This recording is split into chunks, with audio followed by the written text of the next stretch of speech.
विश्व युद्ध की आशंका से घिरे हुए पूरे देश को आज एक शांति की पहल ने एक उम्मीद का किरण दिखा दिया है। जिस तरीके से मिडिल ईस्ट से घिरा हुआ इजराइल बमबारी कर रहा था हमास के ऊपर, फ़लस्तीन के ऊपर, और इसको लेकर के पूरी दुनिया जो है कि कहीं ना कहीं अशांति की तरफ जा रही थी। एक डर था कि कहीं ऐसा ना हो कि विश्व युद्ध में ये युद्ध कन्वर्ट हो जाए। लेकिन 11 दिनों की बमबारी के बाद आज जो है कि दोनों देश जो है कि युद्ध विराम के लिए राज़ी हो गए।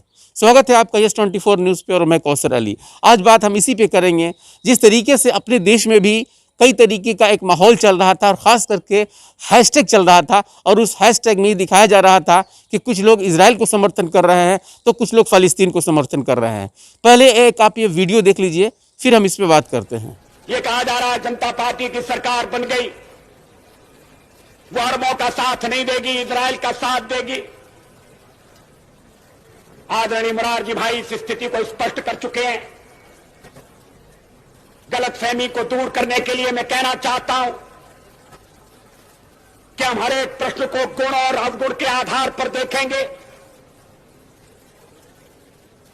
लेकिन मध्य पूर्व के बारे में यह स्थिति साफ है कि अरबों की जिस जमीन पर इजराइल कब्जा करके बैठा है वो जमीन उसको खाली करना होगी। आक्रमणकारी आक्रमण के फलों का उपभोग करे, ये हमें अपने संबंध में स्वीकार नहीं है। तो जो नियम हम पर लागू है वो औरों पर भी लागू होगा। अरबों की जमीन खाली होना चाहिए।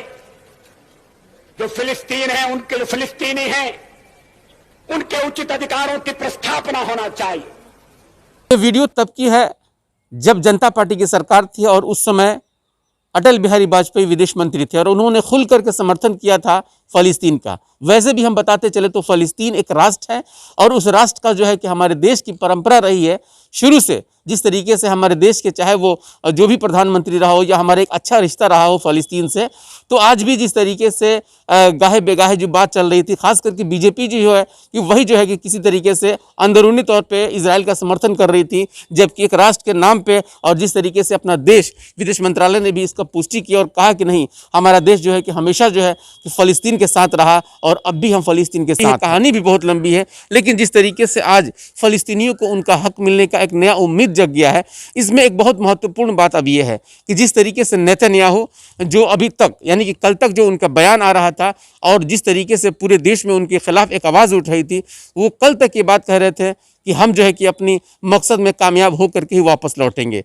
और अभी हमारा मकसद अधूरा है। लेकिन रातों रात जिस तरीके से सीज़ फायर के लिए वो तैयार हो गए, इससे कहीं ना कहीं हमास को एक तरह से देखा जाए तो फतह की तरफ ले जाता है। सवाल उठता है कि हमास क्या है? कुछ लोग कहते हैं कि वो एक आतंकी संगठन है, कुछ लोगों का कहना है कि नहीं, वो जो है कि अपने देश, अपनी ज़मीन के लिए वो लड़ाई लड़ता है। बात चाहे जो कुछ भी हो, लेकिन जिस तरीके से फ़लस्तीनियों की कल की जीत हुई है, इस जीत ने जो है कि पूरे देश को एक तरह से नई रोशनी का आगाज़ करने का मौका दे दिया है।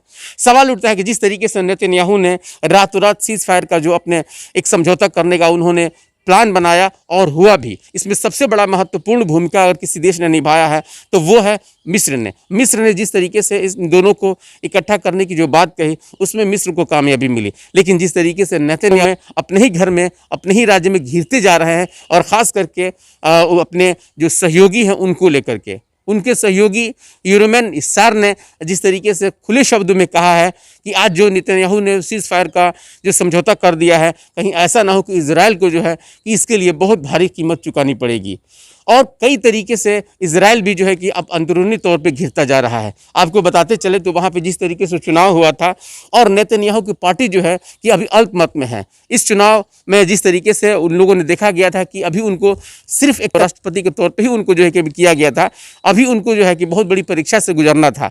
लेकिन इसके बंधन जिस तरह सीज फायर उन्होंने करवा दिया और सीज फायर करके वो कहीं ना कहीं अपनी कमजोरी को साबित कर रहे हैं। एक बात और भी हम लोग को देखना है कि जिस तरीके से इजराइल, कहा जाता है कि इजराइल बहुत पावरफुल, बहुत ताकतवर कंट्री है, तो उसके पास सही बात है कि ताकत है, पावर है, दिमाग भी है उन लोगों के पास। लेकिन जो सबसे बड़ा उनका अपना अभी तक का जो महत्वपूर्ण एक काम रहा वो रहा जो मिसाइल उनका डोम है उसको लेकर के। जिस तरीके से वो किसी भी मिसाइल को मारक क्षमता को क्रॉस करने की क्षमता रखता था, इस बार और इस लड़ाई में वो भी जो है कि फेल साबित हुआ। जिस तरीके से एक आधे घंटे में 130 मिसाइल जो है कि हमास ने दागा और उसमें जो है कि कहीं ना कहीं इजराइल का डोम मिसाइल जो है कि फेल साबित हुआ। और उसके बाद जिस तरीके से लड़ाई चल रही थी, उस लड़ाई के बीच में जो है कि हमास भी काफ़ी जो है कि इजराइल को छका रहा था।